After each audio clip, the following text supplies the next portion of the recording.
Good morning. How are you all today? It's good to see you. And I know you're probably saying, how do you know you're there? How do I know you're there, I should say. I mean, I know I'm here. Anyway, I want to thank you for being here. And as you know, everything I do animal-wise is what I would say near and dear to me. This isn't, contrived channel of whatever. It's what I feel and have the most fun and pleasure with. So today we're going to speak about a story of Luna, the white, wolf, the white wolf, and Orion, the beautiful little baby fawn. So, in the heart of a vast, sprawling forest, there lived a lone wolf named Luna. And you're looking at Luna as Luna is looking at you.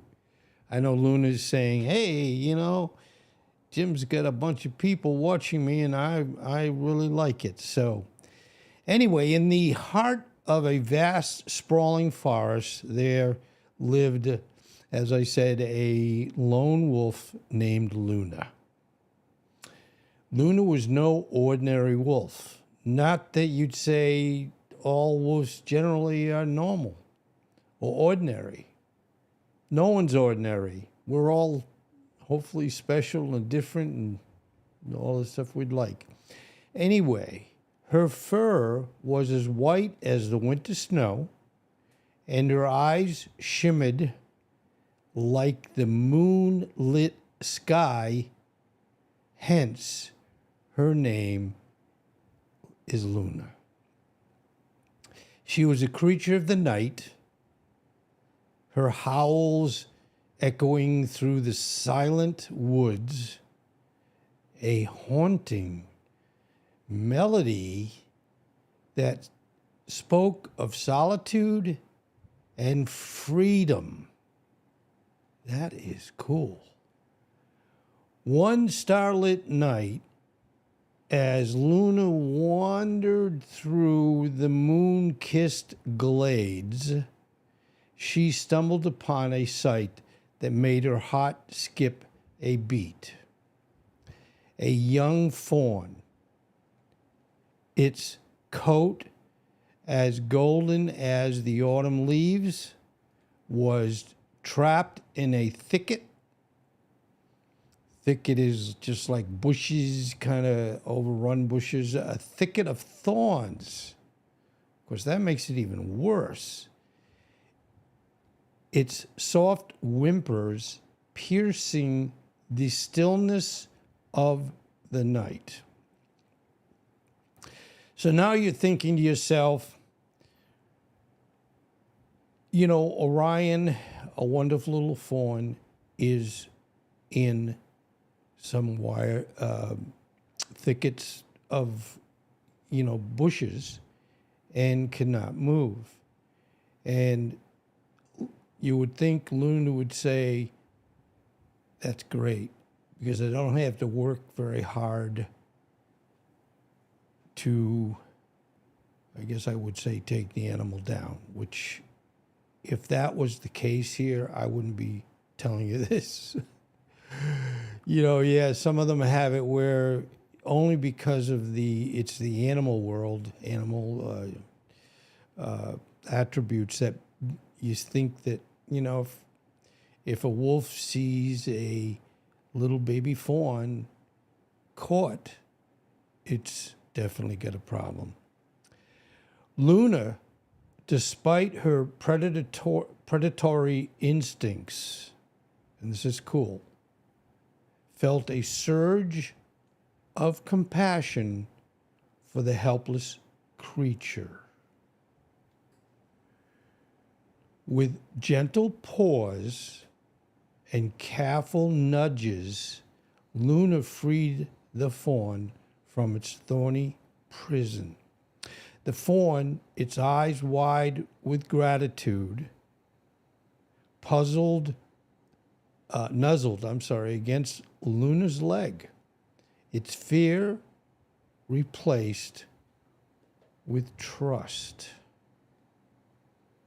And I know, by the way, these are true stories. I don't make them up, but I do search them and see what's going on. And, some of them just really make me feel good to have it where I can do this for you. Anyway, the fawn trusts Luna, which again, maybe because the fawn's so young, it doesn't even know what's danger and what's not. But in this case, it was not, and that's wonderful. Now, Luna, in turn, felt a warmth spread through her, a feeling she had never experienced before. From that night on, an unlikely friendship blossomed between the wolf and the fawn. And boy, if that isn't a beautiful picture. And we all wish everybody or all the animals work this way, but we're lucky to have when things happen so good. I typically don't even watch movies or things that have unhappy endings. So you can see why when I come upon a story of two unique animals that end up doing the complete opposite of what their nature is. In this case, Luna would say, as I said earlier, hey, I'm all set for lunch. And I'm not making a joke of it. And Orion is saying, I have a savior that helped me out of the bushes, thorny bushes, and now I have somebody that will help me. Anyway, as you know, the fawn was named Orion after the constellation that shone brightly in the night sky. Luna, the solitary hunter, found herself caring for a delicate fawn, protecting him from harm and sharing her kills with him. So in other words, hey, Mom, you're back. Anyway, Orion, in return, brought joy and companionship to Luna's lonely existence, his playful antics filling her days with laughter. Now, I know you're probably saying you're not necessarily seeing the fawn laugh, but internally they can say, hey, I'm happy and I feel good about what has happened or is happening. Their bond was a testament to the power of friendship, a connection that transcended the boundaries of species and the laws of nature. Luna and Orion, the wolf and the fawn, were as inseparable pair. Their story, a whispered legend in the heart of the ancient forest. Now, boy, doesn't that make you feel good? And, it's not that everything could have happy endings, but, the neat thing with YouTube, the creator, I guess they call me a creator, I have the choices of either unhappy situations or happy situations. And you can guess the direction that I go in. I mean, since I have the choice, And I do admit, I know you're saying you don't have the choice because if you're watching this, I know you're going to say, hey, hopefully you think it's a good story. But obviously I was the one that said, well, this one's going to be my happy story for the day. We try to have more than one. And why not, right? Anyway, I want to thank you. Oh, hey, I just got a person coming in. Hi, Chris.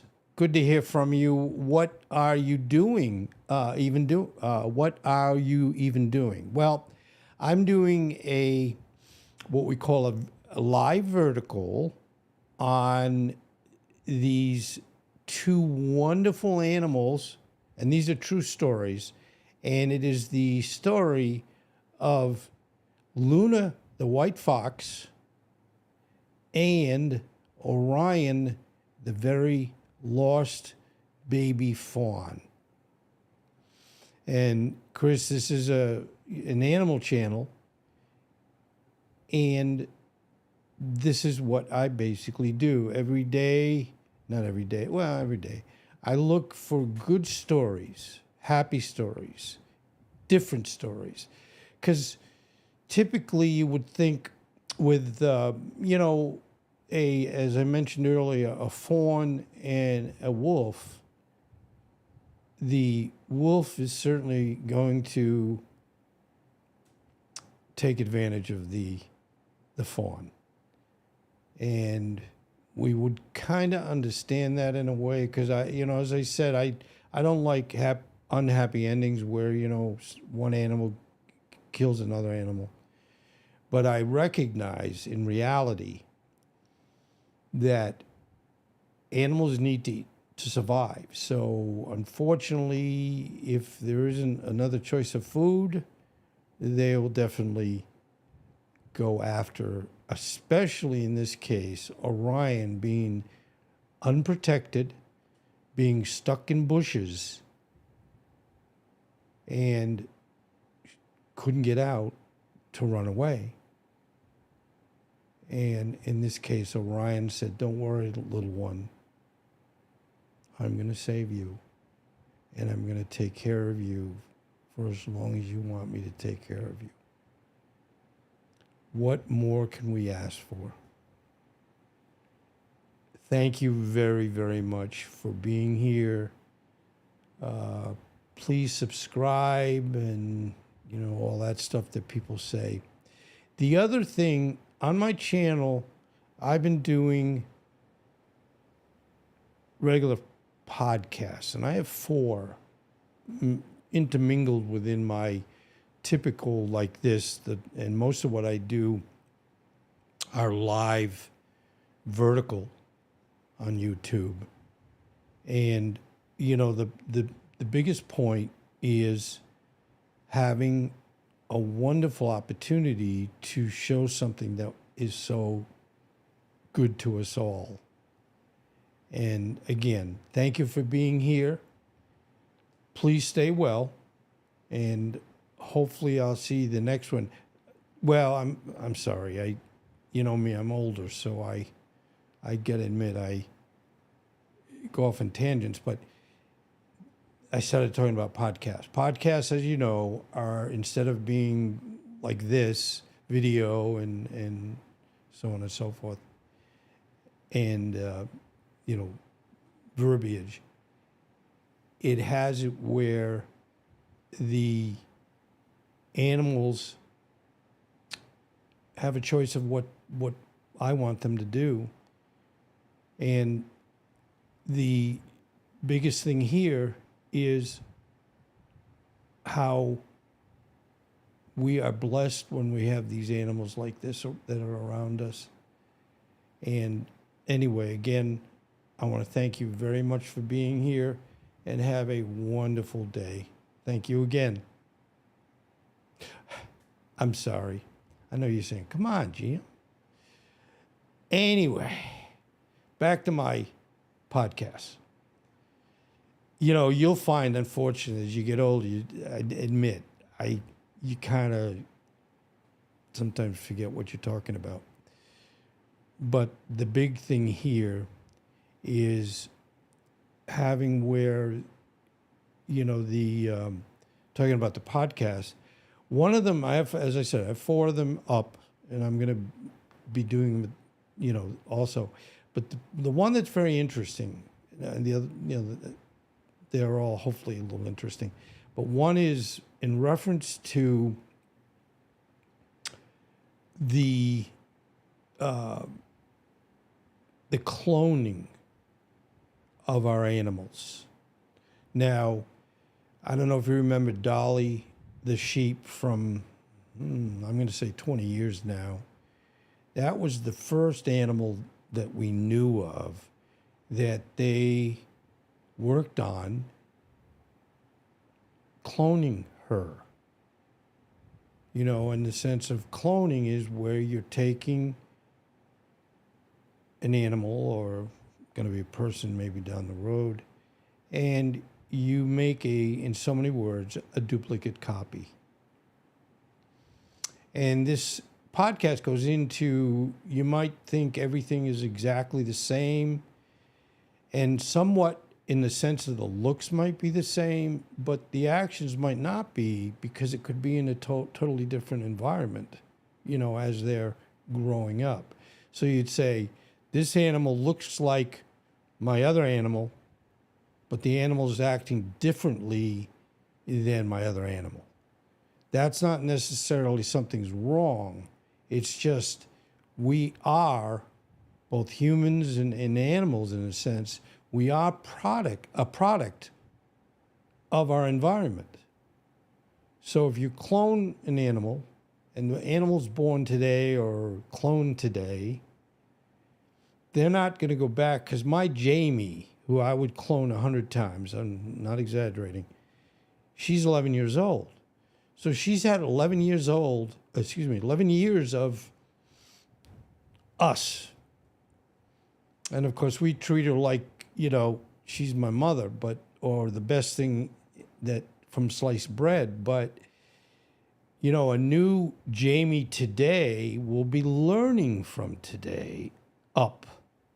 So there's no way you'd say, she's acting just like Jamie. Well, you will say, hopefully, the new animal looks like Jamie, but is learning its new world starting today instead of 11 years ago. So that's kind of, when you get into the cloning, it's controversial, but it's happening. And, a lot of things happen controversial and no one talks about it. But, one of our famous actresses, I know they want to just be called actors, she cloned her 2 animals. And I won't say who it is, because I'm not sure if some folks would be like, I think that's, taking whatever. But, so I don't keep going. Thank you very much for being here. Have a wonderful day. And hopefully I'll see you again. And Chris Jr. Wilson, or Chris Wilson Jr., thank you for being here. I appreciate it.